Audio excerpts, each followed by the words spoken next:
A question is given that a charge small q is placed at the center of line joining two equal charges capital Q, and the system of two charges will be in equilibrium if small q is equal to dash, and options are given in the form of capital Q.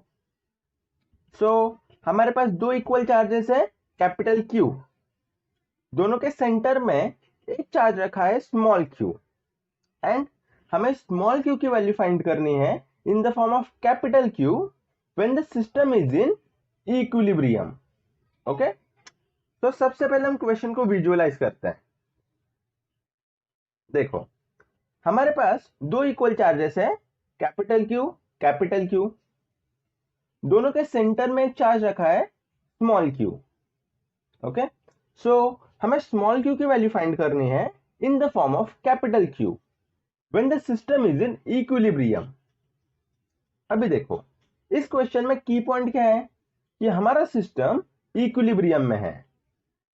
System equilibrium में है इसका मतलब क्या कि system के किसी भी charge पर जो नेट फोर्स है वो जीरो होने वाला है.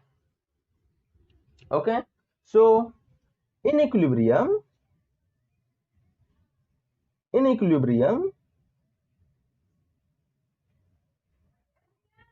net force on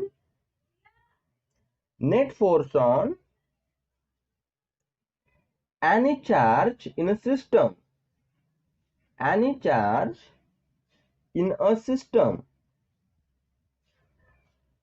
is equal to zero.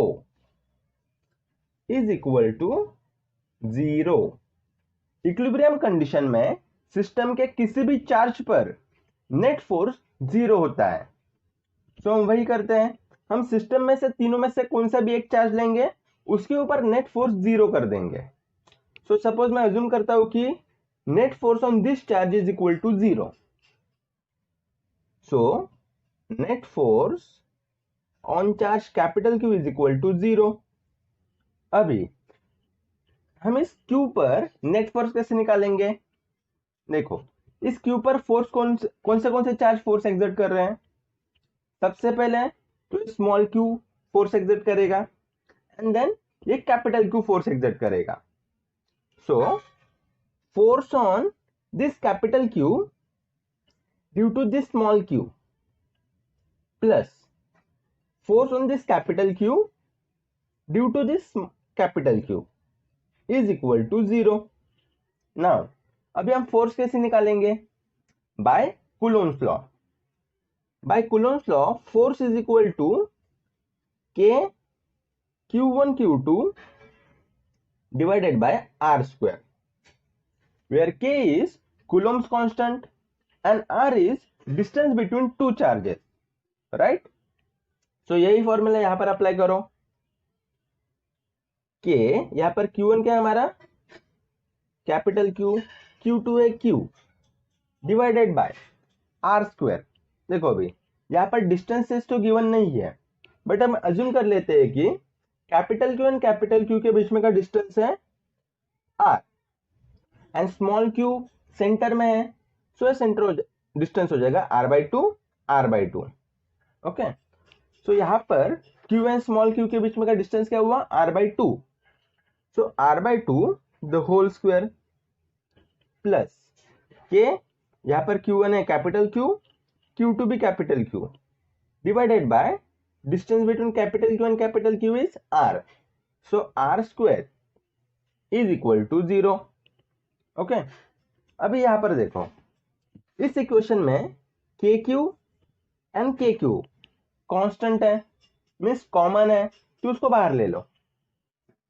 तो KQ कॉमन आ गया, ब्रैकेट में बचा Q divided by R divided by 2 the whole square plus Q divided by R square is equal to zero. KQ को यहां पर डाल के जीरो कर दो, तो हमारे पास बचा Q divided by R/2 the whole square plus Q divided by R square. Now यहां पर स्क्वायर कर दो, Q divided by R square divided by 4 plus Q divided by R square. इसके आगे सारा सिंपल कैलकुलेशन है। नाउ इस 4 को ऊपर डाल दो, 4q divided by R square plus q divided by R square is equal to 0। यहां पर आर स्क्वायर कॉमन है, बाहर ले लो। So 1 by R square bracket में बचा 4q plus capital Q is equal to 0। R square को यहां पर डालकर 0 कर दो ना, बचा हमारे पास 4q plus capital Q is equal to 0। अब देखो, हमें स्मॉल q की वैल्यू फाइंड करनी है in the form of capital Q। So small q को यहां पर रखो, कैपिटल Q को वहां पर डालो, प्लस q का माइनस q एंड q हो गया माइनस q बाय 4। सो हमारा आंसर आ गया q is equal to minus q by 4। So option A is correct. Okay, देखो मैं फिर से एक बार एक्सप्लेन करता हूं। हमारे पास दो इक्वल चार्जेस है, कैपिटल Q, सेंटर में एक चार्ज रखा है स्मॉल q। स्मॉल q की वैल्यू फाइंड करनी है in the form of capital Q when a system is in equilibrium. यहां पर की पॉइंट है कि सिस्टम इक्विलिब्रियम में है। ओके, सो सिस्टम इक्विलिब्रियम में है, इसका मतलब कि सिस्टम में के किसी भी चार्ज पर नेट फोर्स 0 होने वाला है। तो तीनों में से कौन सा भी एक चार्ज लो, उसके ऊपर नेट फोर्स 0 कर दो। तीनों में से कौन सा भी चार्ज लेंगे तो आंसर सेम आने वाला है। अभी के लिए हम अज्यूम करते हैं कि इस चार्ज पर नेट फोर्स 0 है, तो इसके ऊपर नेट फोर्स कैसे निकाला, force due to this small q plus force due to this capital Q, दोनों फोर्सेस को ऐड कर दिया is equal to 0। Now Coulomb's law से फोर्स के फॉर्मूला पुट किए एंड देन इस इक्वेशन को सिंप्लीफाई कर कर हमारे पास q की वैल्यू आ जाएगी minus q by 4। Okay, so I hope आपको समझ गया होगा। Thank you.